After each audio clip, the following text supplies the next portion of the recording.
আসসালামু আলাইকুম রহমতুল্লাহ। সুপ্রিয় শিক্ষার্থীবৃন্দ, আশা করি তোমরা সবাই ভালো আছো। এই ভিডিওটা তৈরি করছি ষষ্ঠ শ্রেণীর শিক্ষার্থীদের জন্য। 2024 সালে ষষ্ঠ শ্রেণীর বিজ্ঞান বার্ষিক পরীক্ষার নমুনা প্রশ্নপত্র নিয়ে আজকে আমরা আলোচনা করব। শিক্ষার্থীরা, তোমরা জানো যে এবছর এনসিটিভি থেকে তোমাদের কিন্তু একটা প্রশ্ন দেওয়া হয়েছিল, যার আলোকেই তোমাদের এই পরীক্ষা প্রশ্নগুলো তৈরি করা হচ্ছে।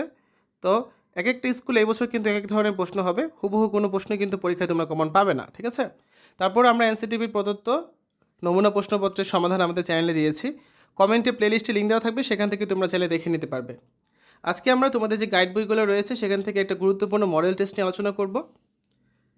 প্রথমে থাকবে বহু নির্বাচনী প্রশ্ন, 15টা বহু নির্বাচনী প্রশ্ন থাকবে, এগুলো সঠিক উত্তর তোমাদের লিখতে হবে।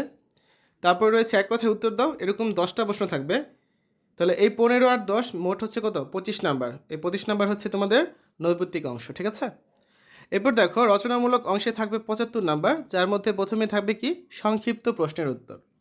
এখানে কিন্তু তোমাদের যে 10টা প্রশ্ন থাকবে, 10টা প্রশ্নের অ্যান্সার কিন্তু দিতে হবে। এক্ষেত্রে কোনো অতিরিক্ত প্রশ্ন তোমরা পাচ্ছ না।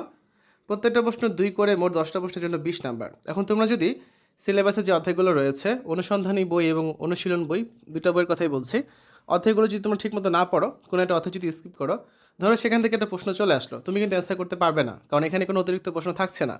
তো সম্পূর্ণ সিলেবাসটা শেষ করে যাওয়ার চেষ্টা করবে। গ বিভাগে রয়েছে দৃশ্যপটবিহীন রচনামূলক প্রশ্ন। এক্ষেত্রে তোমাদের যে কোনো 3টা প্রশ্নের উত্তর দিতে হবে। এখানে কিন্তু তোমাদের 5টা প্রশ্ন থাকছে, প্রত্যেকটা 5 করে, মোট হচ্ছে 3টা প্রশ্নের জন্য 15 নাম্বার। সো এখানে তুমি 2টা অতিরিক্ত প্রশ্ন পেয়ে যাচ্ছ। তাই তুমি যে প্রশ্নগুলো ভালো মতো পারবে, অবশ্যই তুমি সেই প্রশ্নগুলোরই কিন্তু অ্যান্সার দিবে। ঘ বিভাগে থাকছে দৃশ্যপট নির্ভর রচনামূলক প্রশ্ন। তোমাদের 100 নাম্বারের মধ্যে সবচেয়ে বড় 40 নাম্বারই থাকছে এখানে। তোমাদের এখানে 7টা প্রশ্ন থাকবে, 7টা থেকে তোমরা যে কোনো 5টা প্রশ্ন অ্যান্সার করার সুযোগ পাচ্ছ। প্রত্যেকটা প্রশ্ন 8 করে, মোট 40 নাম্বার। এখানেও দেখো তোমাদের কিন্তু অতিরিক্ত 2টা প্রশ্ন থাকছে। সো 7টা প্রশ্ন থেকে তোমরা যেই 5টা প্রশ্ন ভালো পারবে সেগুলো অ্যান্সার করবে। এখন এটা নাম যেহেতু দৃশ্যপট নির্ভর প্রশ্ন, দৃশ্যপটগুলো কেমন থাকতে পারে? এরকম 2-3 লাইনে কোনো একটা ঘটনা থাকতে পারে, কোনো তথ্য থাকতে পারে, অনেক ক্ষেত্রে দেখা যায় ছক থাকে, আবার এরকম ছবি থাকতে পারে, চিত্র থাকতে পারে, ঠিক আছে?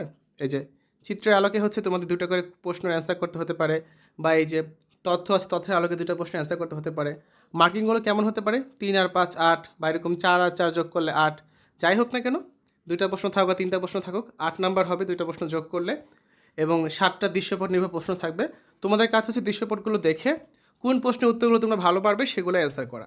তো শিক্ষার্থীরা, আজকের এই ভিডিওতে আমরা ষষ্ঠ শ্রেণীর বিজ্ঞান বার্ষিক পরীক্ষার একটা নমুনা প্রশ্নপত্র নিয়ে আলোচনা করলাম। আমরা খুব শীঘ্রই হচ্ছে তোমাদের বার্ষিক পরীক্ষার কিছু স্কুলের প্রশ্নপত্র দিয়ে দিব। তোমরা হচ্ছে কমেন্টে যে আমি লিঙ্ক দিয়ে দিয়েছি সেখান থেকে কিন্তু প্রশ্নগুলো খুব সহজেই দেখে নিতে পারবে। শিক্ষার্থীরা, আশা করি ভিডিওটা তোমাদের কাছে ভালো লেগেছে। পরবর্তী ভিডিওগুলো দেখার আমন্ত্রণ জানিয়ে আজ এখানে বিদায় নিচ্ছি। আল্লাহ হাফেজ।